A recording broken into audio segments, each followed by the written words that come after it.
트럼프 대통령이 대이란 해상봉쇄가 시작됐다고 밝혔습니다. 그러면서 이란이 합의를 원하고 있다고도 언급했습니다. 호르무즈 해협에 대한 미국의 역봉쇄가 시작된 가운데 급등했던 국제유가가 상승분을 소폭 반납했습니다. 뉴욕 주식시장도 상승 마감했습니다. 트럼프 대통령이 오늘 2기 행정부 첫 주한 미국 대사로 미셸 박스틸 전 연방 하원 의원을 지명했습니다. 상원 인준 절차가 마무리되면 1년 넘도록 이어진 주한 미국 대사 공백이 해소될 것으로 기대를 모으고 있습니다. 2025 회계년도 세금 보고 마감이 이틀 앞으로 바짝 다가왔습니다. 마감일을 앞두고 점검해야 할 상황들을 살펴봤습니다. 애너하임에서 차량이 나무로 돌진하는 사고가 발생해 탑승자 2명이 사망했습니다. 경찰은 사고 경위를 조사하고 있습니다. 시청자 여러분 안녕하십니까? KBS 아메리카 뉴스입니다. 미 서부 시간으로 오늘 아침 7시 이란에 대한 해상 봉쇄가 시작됐다고 트럼프 대통령이 밝혔습니다. 트럼프 대통령은 이란 측으로부터 협상을 재개하자는 연락을 받았다고도 했습니다. 김경수 기자가 보도합니다. 미국 동부 시각 13일 오전 10시, 우리 시각 어젯밤 11시부터 이란에 대한 해상 봉쇄가 시작됐다고 트럼프 미국 대통령이 공식 확인했습니다. 트럼프는 이란 고속정이 봉쇄 해역에 접근할 경우 카리브해 등에서 마약선을 격침하듯 제거하겠다고 경고했습니다. 신속하고 잔혹할 거라고도 했습니다. We can't let a country blackmail or extort the world, because that's what they're doing. They're really blackmailing the world. We're not going to let that happen. 트럼프는 또 하루 전 34척의 배가 호르무즈 해협을 통과했다며 이란의 봉쇄 이후 가장 많은 수치라는 글도 소셜미디어에 올렸습니다. 또 다른 나라들도 미국의 해상 봉쇄를 지원하겠다는 제안을 해왔다며 내일 그 명단을 공개하겠다고도 주장했습니다. 이번 작전을 지원하기 위해 미군은 15척 이상의 군함을 현지에 배치한 것으로 전해졌습니다. 트럼프는 이란 측으로부터 협상을 재개하자는 연락을 받았다고도 했습니다. 이란이 매우 간절히 합의를 원한다면서 그들이 핵무기를 가져선 안 된다는 원칙도 거듭 강조했습니다. And I can tell you that we've been called by the other side. They'd like to make a deal very badly. Very badly. 이런 가운데 미국의 해상 봉쇄가 중국을 움직여 이란을 압박하려는 전략이란 분석도 제기됩니다. 월스트리트저널은 이란과의 협상이 교착 상태에 빠진 상황에서 이란에 대한 중국의 영향력을 활용하려는 미국의 의도가 깔려 있다고 전했습니다. 중국 유조선들도 미군의 봉쇄망에 막히게 될 경우 중국 정부가 이란의 원유 수송 재개를 압박하게 된다는 논리입니다. 월스트리트저널은 또 해상 봉쇄 효과가 더딜 경우 미국이 이란의 원유 인프라를 파괴하기 위해 하르그 섬을 공격할 가능성도 있다고 내다봤습니다. 워싱턴에서 KBS 뉴스 김경수입니다. 호르무즈 해협에 대한 미국의 역봉쇄가 시작됐지만 협상이 아직 완전히 끝난 건 아니라는 기대감에 급등했던 국제유가가 상승분을 소폭 반납했습니다. 뉴욕 주식시장 역시 협상 결렬에도 불구하고 상승 마감했습니다. 박일중 기자입니다. 협상 결렬 후 열린 원유 시장에서 서부 텍사스산 원유는 1배럴에 105달러, 브렌트유는 103달러 위로 치솟았습니다. 하지만 이후 점차 안정세를 보이며 모두 100달러 아래에서 거래를 끝냈습니다. 밤새 열린 뉴욕 주식시장도 비슷한 반응을 보였습니다. 나스닥 지수가 1% 넘게 오르는 등 3대 주요 지수가 모두 상승한 채 마감했습니다. 유럽 주식시장이 일제히 내린 가운데 뉴욕 주식시장도 하락 출발했지만 정작 미국이 해상 봉쇄를 시작하자 회복세를 보이기 시작했습니다. 협상을 위한 노력이 지속되고 있다는 소식에 다소 진정세를 보인 겁니다. 그래도 시장 참가자들의 평가는 여전히 불안하다는 겁니다. 미국의 호르무즈 해협 역봉쇄로 원유의 우회 수출 경로였던 홍해마저 막힐 우려가 더 커지고 있기 때문입니다. 이렇게 되면 원유 수출 경로의 12%가 추가로 막히게 돼 세계 원유 공급량의 약 3분의 1이 중동 사태 영향권에 놓이게 됩니다. 중국 등 이란산 원유 수출 봉쇄로 영향을 받게 될 나라들의 반응도 미지수입니다. It's important to recognize he's not just going to do it against Iran. If he goes after some of the ships that are holding Iranian oil, those have already been purchased by China, by India, by other countries in Asia. 이와 관련해 구테르스 유엔 사무총장은 성명을 내고 모든 당사국은 항해의 자유를 존중해야 한다고 촉구했습니다. 뉴욕에서 KBS 뉴스 박일중입니다. 트럼프 대통령이 오늘 2기 트럼프 행정부 첫 주한 미국 대사 후보로 한인 여성 정치인인 미셸 박스틸, 한국명 박은주 전 연방 하원 의원을 지명했습니다. 백악관은 오늘 홈페이지를 통해 주한 미국 대사 지명을 발표하고 연방 상원에 인준을 요청했습니다. 인준 절차가 완료돼 정식 임명되면 전임 조 바이든 행정부에서 임명된 필립 골드보그 전 대사가 지난해 1월 이임한 후 1년 넘게 이어진 주한 미국 대사 공백 상황이 해소됩니다. 1955년 서울에서 태어난 미셸 박스틸 전 의원은 1975년 가족과 함께 미국으로 이주했습니다. 미셸 박스틸 전 의원은 로스앤젤레스 폭동 사태를 계기로 한인 정계 진출 필요성을 절감하면서 정치에 관심을 갖게 됐습니다. 정치권에 입문해 캘리포니아주 조세형평국 선출위원, 오렌지 카운티 슈퍼바이저 등을 역임했고 2021년부터 4년간 연방 하원 의원을 지내며 공화당 내에서 아시안 정치인으로 활동량을 넓혔습니다. 트럼프 대통령은 연방 하원 의원 선거 때도 미셸 박스틸 전 의원을 공식 지지하기도 했습니다. 2025 회계연도 세금 보고 마감일이 이틀 앞으로 바짝 다가왔습니다.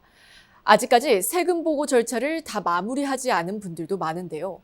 마감일을 앞두고 주의할 점들은 무엇인지 이우수 기자가 취재했습니다. 오는 수요일 자정 2025 회계연도에 관련된 세금 보고 접수가 마감됩니다. 마감 기한 내 지난해 수익을 보고하지 않을 경우 불이익을 받을 수 있는데 회사나 사업체를 통해 얻은 수익은 물론 증권이나 코인 등 투자에 대한 수익도 기한 내 명확하게 보고하는 것이 중요합니다.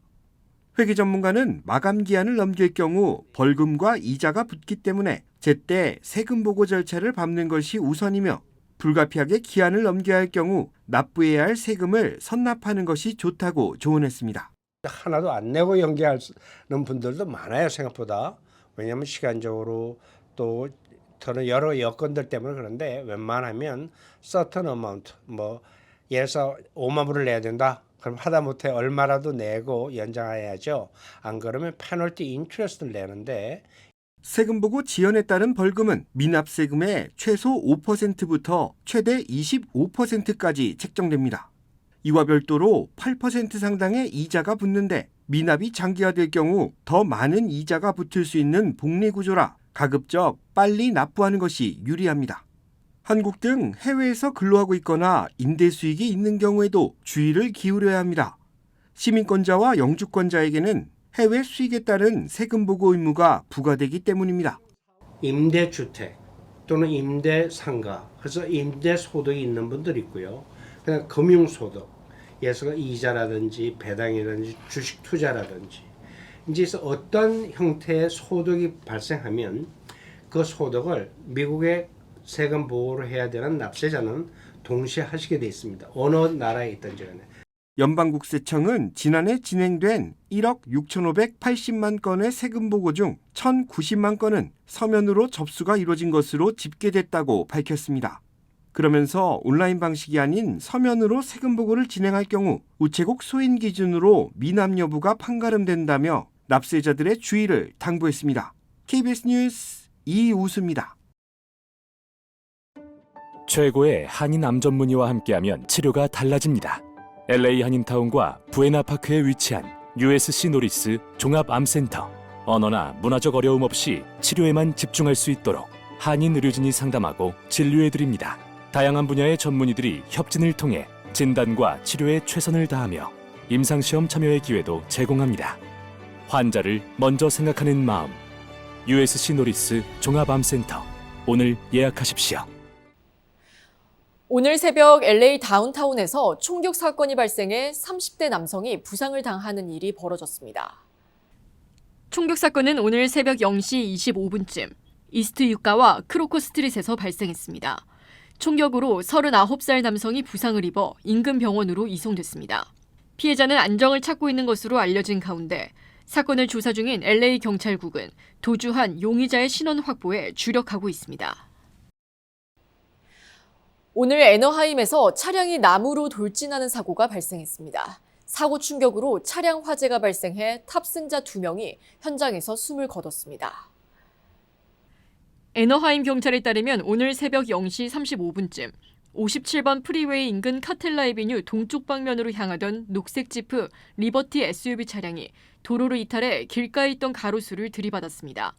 사고 충격으로 해당 차량에서는 화재가 발생해 탑승자 2명이 현장에서 숨졌습니다. 애너하임 경찰은 사고 차량이 도로를 이탈한 이유가 불확실하다며 정확한 사고 경위를 조사 중입니다. 경찰은 사망자 2명의 신원을 확인하는데 시간이 더 걸릴 수 있다고 덧붙였습니다.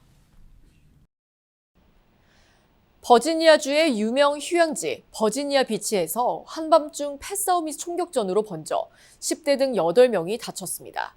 경찰은 현장에서 용의자 1명을 체포하고 달아난 공범들을 수사 중입니다. 사건은 지난 11일 토요일 밤 10시쯤 버지니아 비치에서 수십 발의 총성이 울리며 발생했습니다. 사건은 거리에서 만난 두 무리 사이 시비가 발생해 양측이 서로를 향해 총기를 난사했습니다. 총격으로 8명이 총상을 입어 병원으로 이송됐습니다. 경찰은 18살 자마야 윌리엄스를 가중폭행과 불법 총기 소지 혐의로 긴급 체포했고 공범 2명을 추적 중입니다. 지난 주말 LA 다운타운을 운행하던 메트로버스 안에서 여성 승객이 흉기에 찔리는 사건이 발생했습니다. 불과 한 블록 떨어진 곳에서도 일주일 전 유사한 사건이 발생해 이용객들의 불안감이 커지고 있습니다. LA 메트로에 따르면 토요일이었던 11일 오전 7시쯤 올림픽 블러바드와 그랜드 에비뉴 교차로를 지나던 메트로 76번 노선 버스 안에서 한 여성이 흉기에 찔렸습니다. 피해 여성은 병원으로 이송됐습니다. 일주일 전에도 다른 여성이 낯선 사람에게 흉기 피습을 당해 경찰이 수사 중인 가운데 용의자는 20대에서 30대 사이 남성으로 범행 당시 검은색 모자와 회색 후드티를 착용하고 있었다며 경찰은 주민들의 제보를 당부하며 대중교통 보안 강화를 검토 중이라고 밝혔습니다. 트럼프 행정부가 미국 시민권 취득을 노린 이른바 원정 출산에 대한 전국적 단속에 착수했습니다. KBTV 신영주 기자입니다. 연방이민생활 단속국 아이스가 지난 10일 전국 수사 요원들에게 원정 출산 단속을 최우선 과제로 추진하라는 내용의 이메일을 일제히 발송했습니다. 단속의 초점은 출산을 이용해 이익을 챙기는 브로커 조직에 맞춰져 있습니다. 아이스는 임산부의 비자 신청 과정에서 허위 진술을 조장하고 입국부터 출산까지를 알선하는 브로커 조직, 그리고 그 이면에 금융 범죄와 사기 행위에 수사력을 집중하겠다고 밝혔습니다. 연방국토안보부도 미국에서 아이를 낳는 행위 자체는 위법이 아니지만 그 과정에서 법을 어긴 부분이 있다면 엄격하게 책임을 묻겠다는 방침을 내놨습니다. 이번 지침의 배경에는 트럼프 행정부의 출생 시민권 제한 행정명령이 있습니다. 트럼프 대통령은 취임 첫날인 2025년 1월 20일 부모 중 누구도 미국 시민권자나 영주권자가 아닐 경우 미국에서 태어난 아이의 시민권을 인정하지 않는 내용의 행정명령에 서명했습니다. 그러나 연방 법원들이 시행을 막았고 현재 연방 대법원이 관련 쟁점을 심리 중입니다. 지난 1일 대법원 구두변론에서 정부 측은 원정 출산을 국가안보 위협으로 규정했지만 대법관들은 헌법과 기존 판례와의 충돌 가능성을 집중 지적했습니다. 이에 따라 행정명령의 위헌 판단 가능성도 제기되고 있습니다. 출생 시민권 제한 행정명령에 대한 대법원 판결은 이르면 올해 여름 나올 전망입니다. 전문가들은 수사 규모와 적발 실적이 공개되지 않은 상황에서 실태 파악 없이 단속이 무리하게 확대될 경우 과잉 집행 논란으로 이어질 수 있다고 지적합니다. 기후변화가 심상치 않은 가운데 올해는 슈퍼 엘니뇨까지 예고됐습니다. 슈퍼 엘니뇨가 발생하면 기후위기 마지노선으로 알려진 1.5도를 뛰어넘어 1.7도까지 상승할 수 있고 한반도 부근에선 폭우나 폭염도 잦아질 거란 분석입니다. 신방실 기상 전문 기자입니다. 미국 중서부를 휩쓸고 간 대홍수. 곳곳에서 강물이 범람하며 최악의 피해가 발생했습니다. 호주에선 고온건조한 날씨 속에 산불이 잇따랐습니다. 극단적인 재난을 불러온 건 슈퍼 엘니뇨. 적도 동태평양 수온이 평년보다 높아지는 엘니뇨 현상 중에서도 최고 등급입니다. 당시 수온은 평년보다 무려 2.4도나 높았습니다. 10년 만인 올해 다시 슈퍼 엘니뇨의 기환이 예고됐습니다. 최근 세계 각국의 예측 모델들은 올여름 엘니뇨가 시작돼 겨울에 최고조에 이를 거란 전망을 내놨습니다. 바다를 달군 열기가 대기 흐름을 뒤바꾸며 극단적인 기상현상이 잦아지고 기온 상승도 가속화될 거로 우려됩니다. 분석 결과 과거 5차례의 슈퍼 엘니뇨는 전 지구 연평균 기온을 0.2도가량 끌어올린 걸로 나타났습니다. 온난화 추세에다 슈퍼 엘니뇨까지 가세하면 역대급 고온으로 이어질 수 있다는 경고가 나옵니다. 내년의 전지구 온도가 1.5도는 가뿐히 뛰어넘을 거라고 생각을 하고요. 1.6도, 1.7도도 가능할 것으로 봅니다. 전문가들은 또 기후변화로 슈퍼 엘니뇨는 더욱 잦아지고 그 영향 역시 커질 수 있다고 분석했습니다. 특히 한반도의 경우 뜨거워진 동중국해 영향으로 폭염이나 폭우 등 극단적인 재난이 늘어날 거란 우려도 나옵니다. KBS 뉴스 신방실입니다. 대한민국 하이브리드 항공사 에어프레미아가 국제선 누적 탑승객 300만 명을 돌파했다고 밝혔습니다.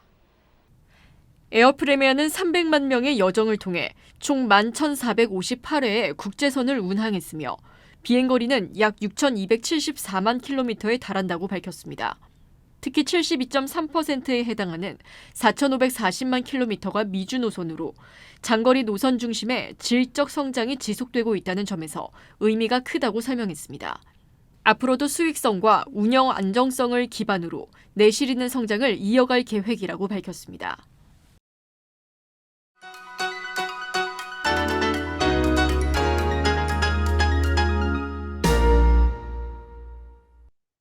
주식시장은 오늘 상승했습니다.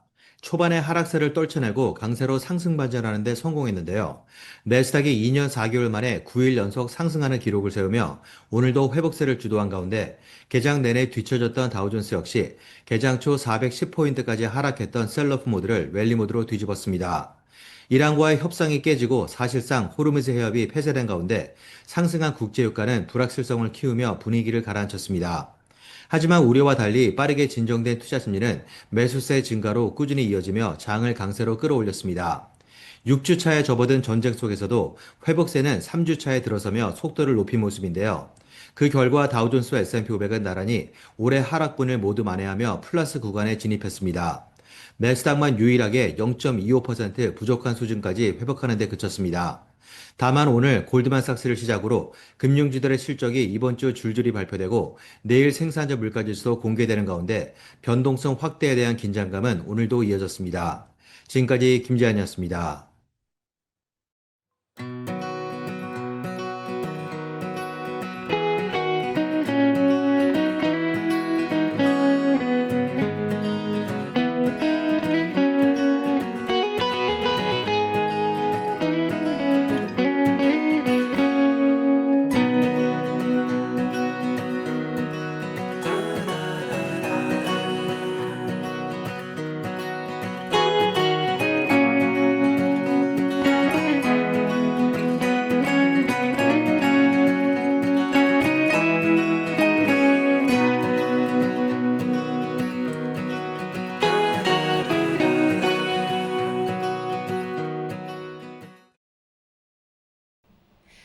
KBS 아메리칸 뉴스 마칩니다. 시청해주신 여러분 고맙습니다.